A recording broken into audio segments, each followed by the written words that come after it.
Boxing Social here with the beast, Mr. Anthony Yarde. Anthony, we're at the Peacock Gym. How are you keeping? I'm fantastic, man. I'm good. How are you? I'm very well, thanks, mate. We've just done about half an hour with your trainer and manager, Mr. Tunde Ajayi.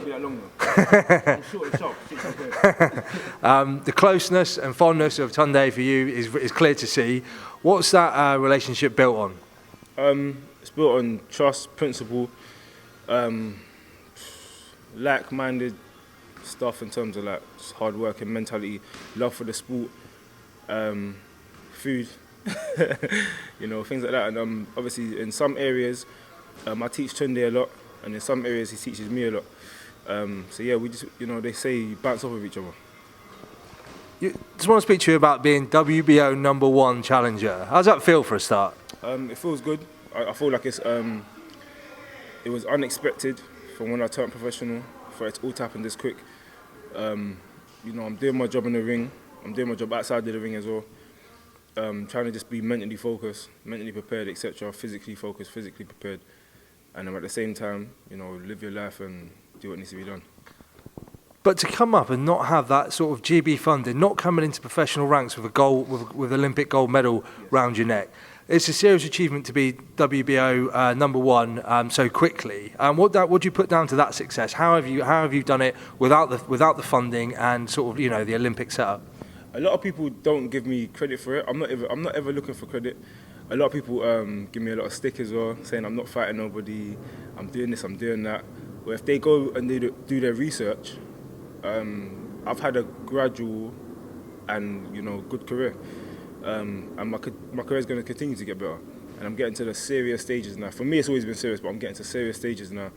Ranked #1 with the WBO. On box ranked, I'm ranked #8 amongst all the organisations. It's a big achievement, you know. First 3 years in the sport, 12 amateur fights. I'm doing well, so I can only look at the positive. What it took to get here, again, a lot of people know now I work extremely hard. Try to stay focused on what I do, and that's boxing. You know, I've got someone that's just walked in the room now, Bilal Ali. You know, he's coming up next. We train hard, and I'm trying to instill into him as well how hard you need to work in order if you want to do what you're doing. He only had 3 amateur fights, so again, he's coming up with even less amateur fights than me. Everyone knows as well in boxing, the GB background and things like that do, you know, boost you. Does give you more publicity. Does you know, make more people interested in you, etc. I've done things, you can say, the hard way. Other people don't see it that way. They be like, oh yeah, you've been fighting bums, you've been fighting nobodies.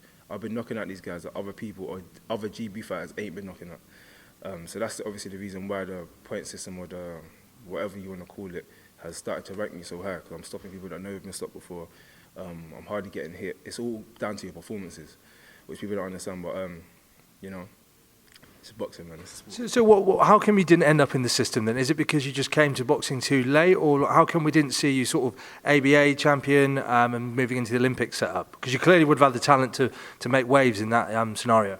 I just believe that, you know, when you believe in a goal, yeah, sometimes it's just like you get whatever route that it takes to get there. Sometimes you're not in control of. You know, they say like God's got His plan. You ask for something, it's given to you. Put the work in, it's given to you. That's what I believe in. That's, you know, laws of success or whatever you want to call it. That's just the way things work. And I didn't say I want to be a great, well-known amateur. I said to my amateur coach at the time, who is Tony Cisse, I said I'm going to be like a great professional boxer. I want to be a legend in the sport, etc., etc. He was like, it's a big ass, son. Go out there and, you know, win the ABA title first and see how it goes. I was like, no, that's not what I want to do. I want to become a great professional. And he was like, okay, well, you know, everyone says that. Let's see if you can fight. Again, he put me in a couple of fights. I didn't go into it slowly. I was sparring Umar Sadiq, who was a good amateur. He's been ABAs a few times. He was one of the first people I sparred properly. Chev, a guy who's been ABA finals like 3 times. These are some of the first guys I sparred. Chev didn't even know I was just starting boxing when he first sparred, so he was going at it. I was going at it. Again, Chev as well, someone that will always speak highly of me. He knows that I'm not one of them guys that go around saying, oh, I've done this in sparring. He's not one of them guys either.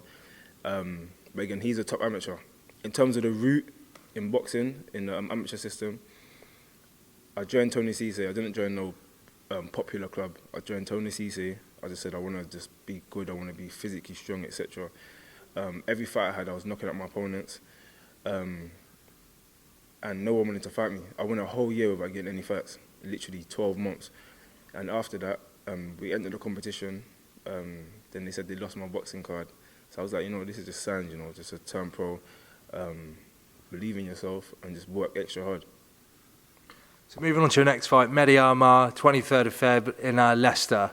Now, despite what Barry from Barnsley says on Twitter, this seems to be like a decent test. He's a former one-time European champion. He went the distance with WBC champ Gatford. Do you think you're going to solidify your position as the number one light heavy in the UK with a statement performance against Amar? Who's the guy that you said had an opinion? Gatford. No, you said someone had an opinion. Opinion? Yeah, you said... Barry from Barnsley. So this is something that Anthony Croller came up with, which is generally to, just the general... The general Twitter boxing fan has been named Barry from Barnsley. Okay. So Barry from Barnsley. So what I did before this interview is have a quick look on Twitter just to see what when this fight was announced, just to see what the feeling was. And a lot of it was, who's this guy? Who's he fighting? Another knockover job. But when you look at it, it's a decent test. He went 12 rounds with Gatford. So do you think that making a statement against this guy is going to sort of solidify your position as the number one light heavy in the UK, or do you think you may not get the credit that you deserve for it, regardless of what happens? I probably won't get the credit that I deserve for it. This has been the same situation for my last 4 fights. When I fought a guy named Shakloka, who drew with the European champion, a guy that had never been stopped before, etc., etc., etc., I still didn't get no credit. I didn't get no credit. So if the thing I've realised about public perception is I could fight somebody that's rubbish. Yeah, if everyone in Britain knows their name, they'll be happy. That's all it is. That's not how boxing works. That's not how you gain experience. Remember, I had 12 amateur fights, so although it's like I'm doing an apprenticeship in front of the world. People that don't know what apprenticeship is, it's like I'm doing work experience in front of the world. I had a limited amateur experience, which is meant to be your work experience, and I'm learning on the job. There's times when I'm against the ropes, when they say I shouldn't be on the ropes, but again, I'm working on things. I'm trying to land shots. I'm trying to, counter and things like that. But again, that's a lot of people don't start what they love because they're scared. I'm not scared of nothing. So my opinion on this is, I want to do my thing. I'm going to go out there and do my apprenticeship in front of the world. I don't care if everyone's watching. You're not bothered about Barry from Barnsley on Twitter? You cannot be bothered about Barry from Barnsley on Twitter, which is the naysayers. You can't be worried about them kind of people. 9 times out of 10, them people don't know nothing. They're just following the crowd, sheep, hearing something and then spreading the word, Chinese whispers. Oh, he's fighting nobodies, or he's ducked this person, or he's running from this person. When I was meant to fight Frank Magaloni, there was people saying that I ducked the fight. Like, that just shows you Barry from Barnsley. I'm going to start using that one. That's a good one. That just shows you my man Barry on Twitter. Don't know what he's talking about. They just hear something and then they go off of that. But again, I'm not in school no more. I don't care about rumours. I don't care about what people are saying. When you're growing up and a girl goes around saying, "Oh yeah, I dated him when I was younger," and she's lying, you can't react to stupid things like that anymore. I'm a grown man. I'm in a professional sport. No matter how well you do, people are always going to have bad stuff to say. Look at Floyd Mayweather's career. Look at Roy Jones Jr.'s career. Look at Mike Tyson's career. All these great legends, people always find something bad to say. So you can't knock it. Speaking of rumours, when we were out in LA, media room, day before the fight, get a text saying, it's all kicking off, Anthony Yarde, Hosea Burton, get over there now, see what you can get. Anyway, I'm in the media room, I have a little look to my left, there seems to be a conversation going on, but it's definitely not kicking off. What was said, can you clear that up for us? The name you just mentioned, Hosea Burton, he's just doing his job. He's trying to get a fight, which won't be good for him, but will gain him publicity. He probably wants to fight, he probably sees things from the outside that he's like, I can exploit that, etc. It's just a boxer's nature. So right now his career ain't as good as he thinks it should be going. He's saying, who's the number one light heavyweight? Who's making the most noise? Oh, it's Anthony Yarde. Okay, let me try and get a fight with Anthony Yarde. It's just a typical boxer's thing. You come over, you say a couple words, you get this media attention. Guys like yourself post it, Just praying it's going to kick off. Praying it's going to kick off. His name gets associated with mine. It boosts his profile. He does, he goes out there and fights. Everyone watches his fight, says, "Oh yeah, that should be the next fight," etc. It's just building blocks to how people do things and etc. What was exchanged was this. He was like, Anthony, I'm Hosea Burton. And I looked at him, I was like, "Oh, you're Hosea." I genuinely didn't even know what this guy looked like. That's me just being serious. I remembered him from the when he fought Bogaloni and he got knocked out in that fight. That's the only time I'd seen him fight. That's the only time I'd seen him. And I was like, "Oh, yeah, Hosea Burton." I looked him up and down, and I was like, "Yeah, what's good?" And he was like, "Oh, yeah, we need to make this fight happen, man. It'll be good for both of us. I'm a good fighter, you're a good fighter." And I was like, "Yeah." I said, "I'm fighting this Saturday. I focus on one thing at a time. I said, start doing your thing again. We can make something happen." He's like, "What do you mean start doing my thing again?" He goes, I've been doing my thing, mate. I can fight or whatever." I was like, "Okay, cool." I said, "I've got a fight coming this Saturday." And then he shook my hand or whatever, and then cameras come over. And then I was beginning to walk off, and then his mates started going, "Come on, man, you need to make this fight happen." Everyone started getting excited. And I was like, "Joker." And I went, I shouted at Lions in the camp, and then I think someone said, "Yeah, from Wizard of Oz" or something. I found it funny, because I like that film. So I started laughing. That was literally it. There was no altercation. There was none of this, none of that. And Tunde started to get annoyed and was like, "Hang on, so what have you done since you've been knocked out, what have you done?" And I tapped Unc, I said, "Unc, you're just wasting energy." I said, "That's now feeding into what these people want. We got a fight coming up. Stay focused." And he was like, "You know what, true, you're right." Again, me and Tunde bounce off each other. Sometimes I'm the hot-headed one. A lot of the time I'm the hot-headed one. And he would say to me, "Ant, relax." So that's just boxing, man. That fight you mentioned over there obviously didn't happen in the end. When we were over there, we were told it was on, it was off, it was on again. In the end, you didn't get to fight, you didn't get to showcase your skills in front of the American audience. Can you clear up for us why the fight didn't happen and how disappointing it was not to be able to obviously showcase what skill you have on a big card like Wilder Fury? Well, initially it was it was annoying, disappointing, etc. But it must have been about 3 minutes before I just tapped Frank and said, "Frank, it's all right. You don't need to explain no more. I understand. As long as you try to do your job." Yeah, he tried to fight until the end. I heard he was up all night speaking to the commission, doing this, doing that. Their reason was my opponent had 3 days' notice, which in boxing everyone knows. Well, over here, I don't know about in that state, but they wasn't happy with my opponent's time to prepare or whatever. I don't know what it was. The guy was there. The last guy didn't pull out. He was there. I'm not going to say anything bad about him. I think his name's Doofus, I think. He was there ready to fight. I was there ready to fight. We was both there ready to weigh in. And I'm sure we would both have made the weight. We was both there. And that was their reason for it. So previously to that, 4 opponents had pulled out. We went over to America with an opponent, which was meant to get announced. We got there the day after that. Opponent pulled out. Got another guy, he pulled out. Another guy that said that he would fight. We contacted them. He turned down the fight for whatever reason. So literally there was 4 people that pulled out. The doofus guy agreed to fight. And then the commission didn't let it happen. So that was it. And I said, they tried to fight. They kept trying to go back and forth. They said, "Oh, don't go and rehydrate or anything like that yet. We're going to have one more conversation." I was just waiting. When they went, "Oh, yeah, it's not going to happen." I was like, "It is what it is." I've still got to experience things over here. I still come out here and made the weight, done my medical, saw how they do things. They do things very different. I've done my medical and my check weighing on the same day, which is unheard of over here. You get told when you're doing things, you prepare for it, etc. So it sounds like you've taken some positives from it, even though it could be quite easily just to lose your head and be annoyed about it. But it sounds like you've come back and think, "Okay, I'm going to take something from this experience." Always. I'm a person that always try and see the positive in things. I'm still living, I'm still breathing. Where I come from, to get out of my environment, some people are just stuck. They can't think past where they grew up. They can't think past who their friends are. So what I've escaped, I'm always going to be appreciative. What I've accomplished so far, I'm always going to be appreciative. I'm not happy with my success yet.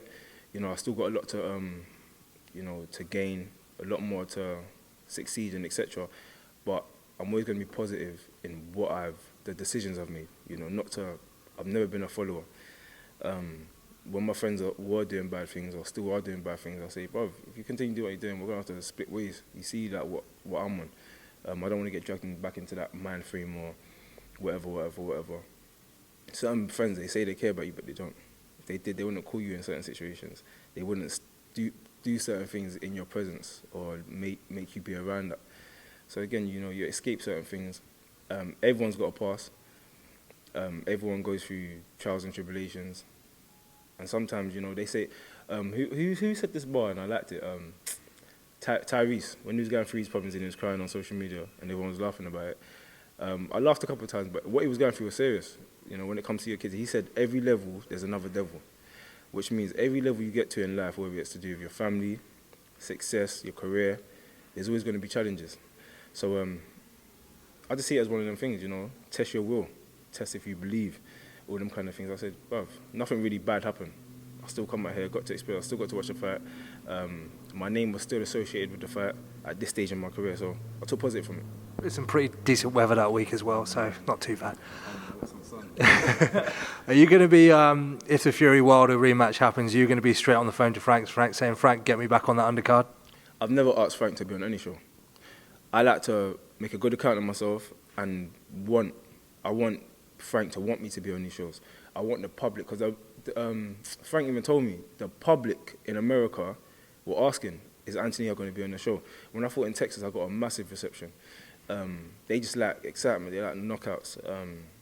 I don't know what else to put it down to, but if I'm on the show, I'm on the show. I just got to keep working hard. Last word on a man that we always seem to mention in interviews with you, Joshua Buatsi. I think he's now the board of put the fight, Liam Conroy for the British title, Joshua Buatsi. You think Buatsi's got Conroy's number? I don't know who the other guy is. I always know who Joshua Buatsi is because, again, I watched him in Olympics. I know he received a bronze medal, etc. That's a fact that if he continues to do what he's doing, I'm going to continue to do what I'm doing.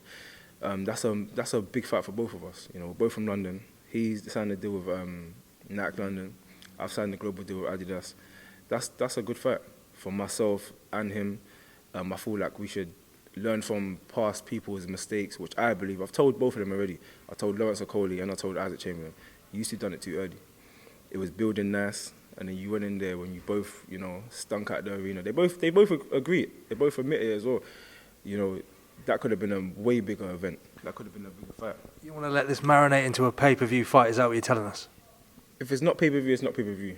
If it is pay-per-view, then good, better for both of us. But if he continues to do what he's doing, and I continue to do what I'm doing, it's inevitable. It's going to be a massive show. I believe I'll win the fight. He believes he'll win the fight. We're both confident individuals. Everyone knows what I'm about. He's doing his thing right now. He's coming up. He's had a lot more experience than me in boxing. He's had a lot of amateur fights, etc. But I've had more professional fights than him. I'm ranked higher than him, etc. But again, when he's going to keep building, hopefully he does, and then again, it will be more of a, these two need to fight. You get what I'm saying? Instead of it just being the British public or being a certain type of public, it will be the world saying, oh yeah, these two need to fight. I just feel like we should both win in the situation. Sounds like you got a lot of respect for him. I got respect for every fighter. Nobody has heard me disrespect another boxer. The reason why is because they get in the boxing ring and fight in front of people, you deserve respect. Whether you're going in there to lose, whether you're going in there to win, you deserve respect. It's not a sport where you can take a couple minutes break or walk around or do anything like that. It's an unforgiving sport. So anyone that steps into that boxing ring deserves respect. There's time for entertainment.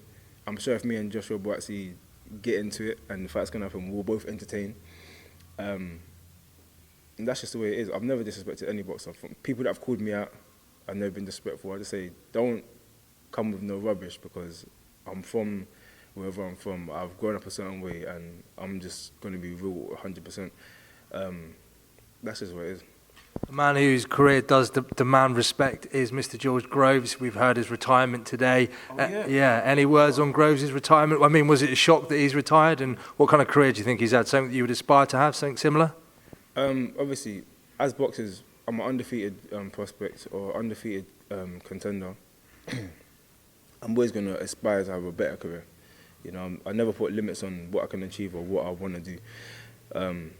talking about Jules Groves, he's had a fantastic career. He achieved a lot. He's had some big fights. You know, his name's very well known. Yeah, man, I just hope now he can, you know, retire. I hope he's got money in his pocket. He can go and live a good life. Every boxer that's come in this sport and done something, I've seen Jules Groves in person as well. You know, nice guy. His comeback was fantastic. I was one of the ones rooting for him, saying, like, because of what he went through. And again, the first fight with Carl Froch, I was devastated for him because he was winning the fight. I think he got stopped prematurely. He come back, you know, everyone knows what happened. And again, he climbed the scale again, become world champion. So I just hope he can go and live like a good life now. Perfect. Mr. Anthony Yarde, thank you for speaking to Boxing Social. Have you got anything you'd like to add, anything you'd like to say to our viewers before we cut it?